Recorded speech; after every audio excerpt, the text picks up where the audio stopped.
पुत्र जो कि आज्ञाकारी माने जाते हैं और दूसरा पुत्र अनाज्ञाकारी, जिससे वह एक दिन आपस में बात करते हुए अपने पिता से पुत्र ने कहता है कि पिताजी, मेरा संपत्ति का भाग बांट दीजिए।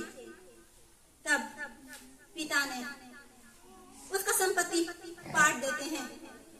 वे पुत्र कुछ दिन के बाद ही दूसरा देश में चले जाते हैं। मसीह में प्यारे भाइयों बहनों, ये मनुष्य अच्छा परिवार, समृद्ध परिवार से आते हैं। उनके पास कोई चीज की कमी नहीं होती है। गाड़ी घोड़ा बैल बकरी नौकर चौकर से लेके सारा चीज उसके पास सुविधा प्राप्त होता है। मसीह प्यारे भाइयों बहनों, लेकिन भी छोटा पुत्र उसके बुरी संगति, बुरी आदत कह सकते हैं, जिससे उसके कारण से वे अपने माता पिता उनका बात नहीं सुनते हैं। तो उनकी आदत वैसे नहीं होती है जैसे कि उसका पिता चाहता है।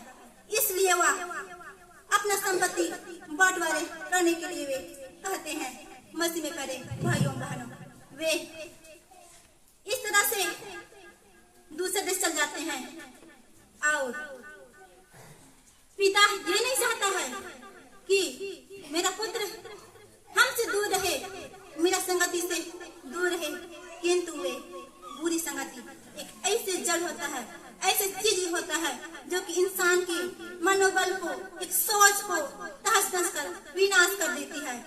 इसलिए जैसे हम पाते हैं पहला कुरिन्थी 15:33 में, बुरी संगति अच्छी चरित्र को बिगाड़ देती है। मसीह में प्यारे भाई बहन, पूरी तरह से अपनी संगति तहस नहस अंतर में जीवन जी रहा है। अपने पिता को कोसते हुए दूसरा देश निकल गया। जैसे हम पाते हैं नीति वचन 20:20, जो अपने माता पिता को कोसता है वह अंधकारमय जीवन हो जाता है, उसका दिया बुझ जाता है और अंधकारमय जीवन में रहने लगता है। इस तरह से मसीह में प्यारे भाइयों बहनों, उसका जीवन अंधकारमय जीवन पाया जाता है। और मसीह यीशु ने भी हमें अपने माता पिताओं को भी सिखाते हैं कि अच्छे चरित्र होने के लिए उन्हें क्या करना चाहिए। अच्छे चरित्र होने के लिए उन युवकों को उनकी चरित्र बिगाड़ने से पहले उन्हें उनके लिए प्रार्थना करें, उन्हें समझाएं। जैसे कि नीति वचन 13:24, जो बेटे पर छड़ी नहीं चलाता उसका बैर है, परंतु जो उससे प्रेम करता है और उसको शिक्षा देता है। मसीह में प्यारे भाइयों बहनों, जब जड़ से उनको नहीं सुधारेंगे तो बाद में वे बिगाड़ते हुए मनमानी करने लगते हैं। वे अपने रास्ते में चलने लगते हैं, वे किसी की बातों को नहीं सुनते हैं, जिसके कारण से उनका भविष्य बिल्कुल ही अंतरमय जीवन होता है। हम स्मरण करेंगे जब यीशु को क्रूस पर चढ़ाने के लिए यरूशलेम में जा रहे थे, उस टाइम ने यरूशलेम की पुत्रियों ने वे उनके पीछे थे, वह पीठ मार मार के रोने लगे थे। तब यीशु ने पीछे लौट कर देखता है, तब उन्होंने कहता है कि हे यरूशलेम के पुत्र, मेरे लिए मत रो, परंतु आपने और अपने पुत्रों के रो। मसीह में प्यारे भाई बहनों, हम सबों को, सभी माता पिताओं को भी साजिश करते हैं कि गलत रास्ता और सही रास्ता का निर्णय लेने के लिए उन्हें भी समझाने की आवश्यकता है। उनका भी हकदार है वे बुरी संगति में चलने के लिए। अगर वे नहीं जाते हैं तो उनके लिए भी नहीं सुनेंगे। उनके लिए परमेश्वर वचन देता है, जैसे कि सब 11:9, मनमानी कर तू अपनी इच्छा से चाल, परंतु एक दिन परमेश्वर तेरा न्याय करेगा। इस तरह से हम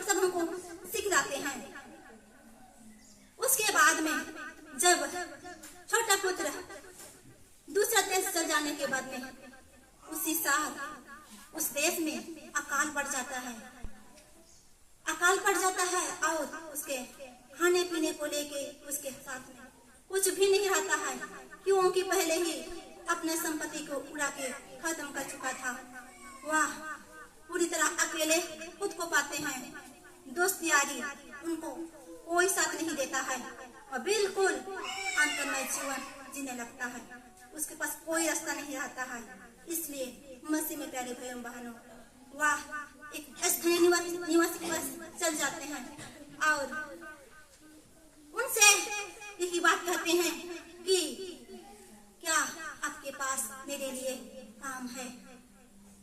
तब उस स्थानीय निवासी ने उनको उत्तर देते हैं कि मेरा खेत में सुअर चराने का काम है। मसीह में प्यारे भाइयों बहनों, सुअर कहने से ये यहूदियों के हिसाब से वे घृणित करना, बिल्कुल उनका नाम नहीं ले सकते थे, उनको नहीं खा सकते थे, उनका कुछ नहीं कर सकते थे। लेकिन भी प्यारे मसीह में भाइयों बहनों, वे मजबूर होके उसके साथ कोई नहीं रहने के कारण वह चराने लगता है। और ये भी आदेश उनको दिया जाता है कि जो सुअर पेट भरेंगे उन्हीं थली में से अपना पेट भी भरना होगा। सचमुच में मसीह में प्यारे भाइयों बहनों, क्योंकि वे सुअर उनका मुख्य खाद्य मनुष्यों का अपशिष्ट पदार्थ को विशेष रूप से खाते हैं, जैसे कि मनुष्यों के लिए शोभादायक बिल्कुल नहीं रहता है। वे उनको अच्छा नहीं है उनके जीवन के लिए। मसीह में प्यारे भाइयों बहनों, इस तरह से वे ऐसा ही करते करते वे दिन कटने लगते हैं। लेकिन मसीह प्यारे भाइयों बहनों, एक दिन उनको उसका पिताजी का याद आता है। तब सोचने लगता है कि मेरे पिताजी तो अपने 10 मजदूरों को भोजन से अधिक रोटी देती है और मैं यहाँ आके भूखा मर रहा हूँ। मसीह प्यारे भाई बहनों, आप उसको पूरी संपत्ति उड़ाने के बाद में उसको यह एहसास हो रहा है और वे कहने लगे हैं और उसमें पश्चाताप कर रहे हैं, अब मैं उठ के पिता के पास जाऊंगा, ऐसे सोचने लगता है। उसके बाद छोटा पुत्र उठ खड़ी होके चल जाता है। वे पिता प्रार्थना करते हैं, क्यों ना वे अपना संपत्ति को बंटवारा कर दिया, वे आगे नहीं मरने के कारण से। पर वह पिता उनको नहीं भूलता है, प्रार्थना करता है कि मेरा पिता, मेरा बेटा किस तरह का है, वह किस परिस्थिति में है, यहाँ तो वह कैसे खाना बनता है, कैसे मिलता है, उसका पता तक ना चलता था, क्योंकि उसको उसका बुरी संगति के कारण से वह कुछ नहीं करता था। मसीह में प्यारे भाई बहनों, वह छोटा पुत्र चल जाता है और दूर से उसका पिताजी ने देखते हैं और देख करके वे उत्साह हो जाते हैं, भावुक हो जाते हैं कि मेरा पुत्र आ रहा है। ऐसे करके वे बिल्कुल उत्साह के साथ में दौड़ते हुए वे गाले लगाते हैं, चूमा करते हैं। मसीह में प्यारे भाइयों बहनों, तब छोटा पुत्र ने अपने पिता से कहता है कि पिताजी, स्वर्ग के विरुद्ध और आपकी दृष्टि में मैंने पाप किया है। आपके पुत्र कहलाने के योग्य मैं नहीं हूँ, किंतु आपने दास मजदूर के रूप में रख लीजिए। मसीह में प्यारे भाई बहनों, इस तरह से वे पश्चाताप करते हैं। तब ये शब्द सुन के पिताजी ने बहुत खुश हो जाते हैं कि मेरा पुत्र तो इतना कठोर था, उनको समझाने पर भी समझ में नहीं आया। कोई उम्मीद उनसे नहीं की गई थी कि उनको मन फिराव होगा और मेरे पास आएंगे। लेकिन मसीह में प्यारे भाई बहनों, वे इतनी अंधकार में जीवन जी रहे थे कि खाने के लिए, कपड़े पहनने के लिए, जाने के लिए कोई संसाधन नहीं था, उसको कोई नहीं देख रहा था। इसलिए वह सच्चे पश्चाताप किया और उसके पिताजी के पास चला आता है। उसके बाद में फिर अपने दासों को कहता है, झट से अच्छा कपड़ा लेके आओ, हाथ में अंगूठी, पैर में जूता पहनाओ, क्योंकि मेरा जो पुत्र, छोटा पुत्र जो मर गया था वह जी उठा है, जो मर गया था वह, जो खो गया था वह मिल गया है। तब अपने दासों को कहते हैं कि जाओ पला हुआ बछड़ा मारो और हम खाएंगे और आनंद मनाएंगे। मसीह में प्यारे भाई बहनों, वे बिल्कुल जैसा आदेश मिलता है वैसे ही एकत्र होकर वे आनंद मनाने लगते हैं और ढोल मंदार जितना भी बजाने की सामग्री है, खुशी मनाने की सामग्री है, वे सब इकट्ठा करके वे आनंद मनाने लगते हैं। मसीह में प्यारे भाई बहनों, कुछ देर के बाद उसका जेठा पुत्र खेत में काम करने के लिए गए हुए होते हैं। वे आते हैं और आने से पहले ही एक दास से पूछते हैं, ये क्या हो रहा है? तब दास ने बताते हैं, तुम्हारा छोटा भाई जो दूसरा देश में गया था वह वापस लौटा है। इस खुशी में प्रोग्राम रखा गया है, सुंदर सा बड़ा सा बछड़ा पाला हुआ हटवाया है जिसे हम आनंद मनाते हैं। तब जेठा पुत्र ने क्रोध से भर जाता है और घर प्रवेश करने से वह इनकार करता है। तब उसके पिताजी को पता चलता है तो वह बाहर आते हैं और बाहर आते ही पिता को कहते हैं, जेठा पुत्र कि पिताजी, मैंने जीवन भर आपका सेवा करता आ रहा हूँ और आपकी आज्ञा को कभी नहीं टाला, फिर भी आपने एक बकरी का बच्चा तक नहीं दिया कि मैं अपने दोस्तों के साथ आनंद मना पाऊं। प्यारे मसीह में भाइयों बहनों, इस तरह से वे क्रोध होते हैं।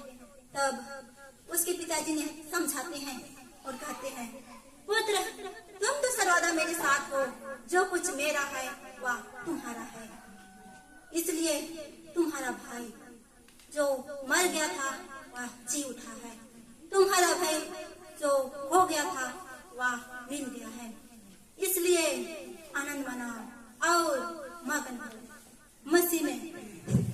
प्यारे भाई बहनों, आज जैसे कि जेठा पुत्र की जीवनी को वर्णन किए, हम लोग देखे कि किस तरह से बुरी संगति की वजह से अपना जीवन को तहस नहस किया, विनाश की चिंगारी को छिनकाया है और वह अंतरमय जीवन जिया।